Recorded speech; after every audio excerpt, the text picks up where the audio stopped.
భగవంతుడు నేను ఈ లౌకిక జీవనంలో ఉంటూ కర్మ చేసుకుంటూ నేను జీవించాలి అని నన్ను పుట్టించిన మాట వాస్తవం.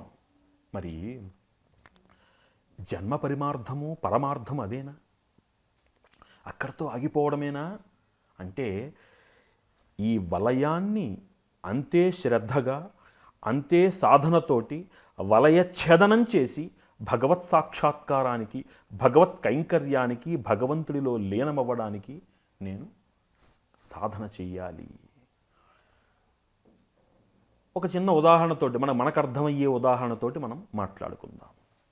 చిన్నప్పుడు పాఠశాలకు వెళ్ళినప్పుడు మన చేత ఆ ఈలు దుద్దిస్తారు. ఆ నుంచి బండిరా దాకా వచ్చేసింది అని తదుపరి ప్రయాణం ఆపేశామా? ఆపలా. మళ్ళీ 10వ తరగతి వచ్చినా కానీ మళ్ళీ నేను ఆ నుంచి అదే బండిరా దుద్దుతున్నానా?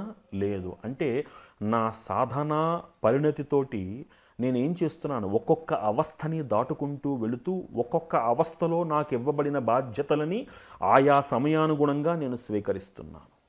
మరి ఆయా సమయానుగుణంగా నేను స్వీకరిస్తున్న బాధ్యతలకి తోడుగా నాకు ధర్మం చెప్పినటువంటి ఆ భగవద్బాధ్యతని నేను స్వీకరిస్తున్నానా, లేదా ఈ మాయా లంపటంలో మాత్రమే ఇరుక్కుపోతున్నానా? ఇది నాకు నేను వేసుకోవలసిన ప్రశ్న. అందుకనే ఎలా ఉంటానంటున్నారు? తామరతం పరలై మనియదన్. ఒక పంకజం అంటే ఒక విషయం గమనించండి. ఈ తామర పువ్వు ఎక్కడ పుడుతోంది? పంకజము అంటాం, అవునా? అంటే బురదలో నుంచి పుడుతోంది అది. అలా అని బురదలో ఉన్నటువంటి ఆ నకారాత్మకమైనటువంటి లక్షణాలను కలిగి ఉంటోందా? అంటే దాని నుంచి విడివడి అది పూజకు అర్హమైనటువంటి శ్రీమాత చరణాల దగ్గరకు చేరేటువంటి అర్హతను సంపాదిస్తోంది. మరి పుట్టడము పెరగడము అంతా జరిగిందంతా కూడా పంకములోనే జరిగింది. కానీ బయటికి రావడము అంటే ఆ సాధనలో నుంచి బయటికి రావడము. ఒక విషయాన్ని గమనించాలి. చాలామంది ఏమంటారంటే, ఏమండి నేను ఈ సంసార లంపటాల్లో ఉన్నానండి, ఇవన్నీ అయ్యేంత వరకు నేనేమీ ముట్టుకోనండి, ఇవన్నీ అయిపోయిన తర్వాత 60 ఏళ్ళు వచ్చిన తర్వాత అప్పుడు నేను మొదలు పెడతానండి సాధన. అదా సాధన యొక్క పరమార్థము? అదా మనం చేయవలసినటువంటి విధానము? అన్నీ అయిన తర్వాత అన్ని సానుకూలతలు దొరికితే చేసుకుంటాను అనుకోవడము గొప్ప, మన సాధనతోటి మనం ఎక్కడ ఉంటే ఆ ప్రదేశాన్ని క్షేత్రము చేయడం గొప్ప? ఇది మనం ఆలోచించాలి. ఇది సాధన యొక్క పరిమాణం. ఇది ఎక్కడి నుంచి వస్తుంది?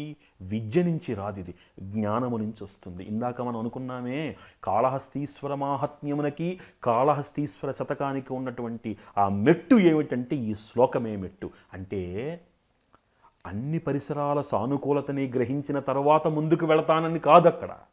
ఆ సాధనా పరంపరలో వాటినన్నిటినీ అధిగమించేటువంటి దైవశక్తిని నేను పొందుతాను అని చెప్పడమే ఇక్కడ ఆ ధూర్జటి మహాకవి వారు చేస్తున్నటువంటి తొట్టదలి ప్రయోగం. అమ్మా, దయచేసి నువ్వు నీ కరుణ వర్షించినటువంటి, నీ కరుణ కలిగినటువంటి ఆ వెన్నెలను నా మీద నువ్వు కురిపించి నా హృదయంలో ఉన్నటువంటి ఆ భక్తిభావాన్ని నువ్వు వికసింప చెయ్యవయ్యా. ఒక్కసారి ఆ శరత్కాల సమయమునందు వెన్నెల కిరణాలతోటి ఏ విధంగా అయితే నువ్వు ఒక కమలాన్ని వికసింపచేస్తావో ఆ విధంగా నా హృదయ పద్మమునందు నీ యొక్క కరుణాపూర్ణ తరంగితమైనటువంటి ఆ కిరణాన్ని ప్రసరింపచేస్తే స్వచ్ఛమైనటువంటి ఆ తామర పువ్వు ఎట్లా అయితే పరిఢవిల్లుతుందో అట్లా నాలో ఉన్నటువంటి ఆధ్యాత్మిక సౌరభాలు వికసించి సదా నీ పాదసేవలో నేను జీవిస్తానయ్యా శ్రీకాళహస్తీశ్వర అంటూ ప్రారంభం చేశారు. అంటే అర్థం చేసుకోవాల్సింది ఏమిటంటే, భక్తికి కావలసినటువంటి సమర్పిత భావాన్ని ఎలా ఉండాలి అంటే, ఇంకా నా దగ్గర ఏమీ లేదయ్యా, చెయ్యాల్సింది నువ్వే స్వామి, నీ కరుణ చూపించి నన్ను నాలో ఉన్నటువంటి మాత్సర్యాన్ని ప్రక్షాళన చేసి సన్మార్గంలో నడిపించవయ్యా, నీ పాదసేవతో తరిస్తానయ్యా అని వేడుకుంటూ స్వామివారు తొట్టతొలి శ్లోకాన్ని ప్రారంభించటం జరిగింది. సర్వం శ్రీ లలితా మహాత్రిపుర సుందరీ దేవి దివ్య పాదారవిందార్పణమస్తు. శ్రీరామరక్ష.